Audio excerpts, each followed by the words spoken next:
இன்றைக்கி நமக்கு புடலங்காய் வச்சு ரைஸுக்கு கூட சாப்பிட்றோம் போல் ஒரு கறி எப்படி செய்கிறோன்னு பார்க்கலாம். இது இப்போ தோலெல்லாம் நீக்கிட்டு உள்ளால் இருக்கிற சீடெல்லாம் எடுத்துகிட்டு நான் கட் பண்ணி எடுக்கிறேன்.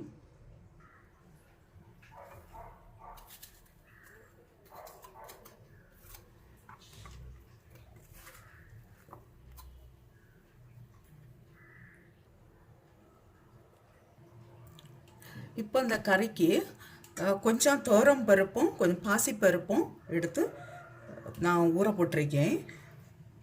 அது கூடவே இந்த கட் பண்ண புடலங்காய்,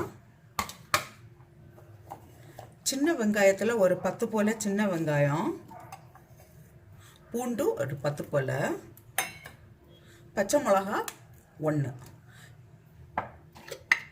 இதில் இப்போ கொஞ்சமாக மஞ்சள் தூள் போடுறேன்,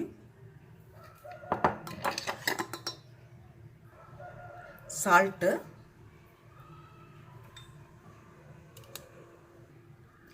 காயத்தில் ஒரு சின்ன பீஸு. இப்போ இதுக்கு தேவையான அளவு தண்ணி.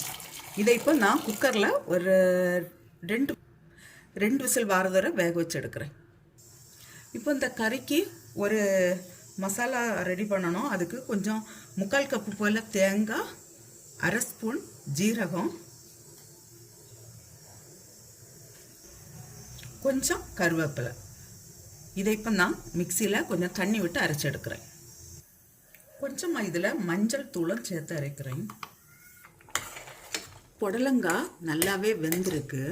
இப்போ இதில் அரைச்சி வச்சிருக்கிற அந்த தேங்காயை விடலாம். இதுக்கு தேவையான அளவு தண்ணி.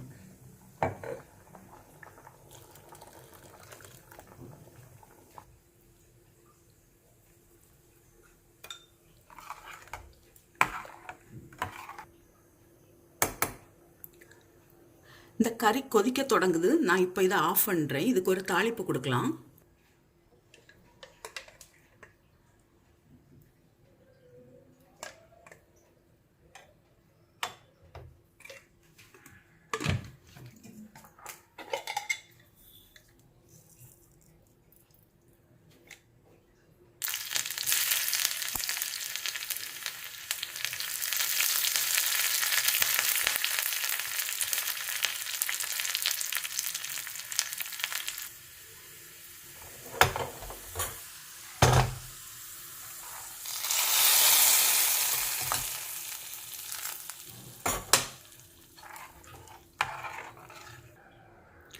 புடலங்காய் கறி ரெடியாக இருக்குது. இது ரைஸுக்காக கூட நல்ல டேஸ்ட்டாக இருக்கும். நீங்களும் இதே போல் செய்து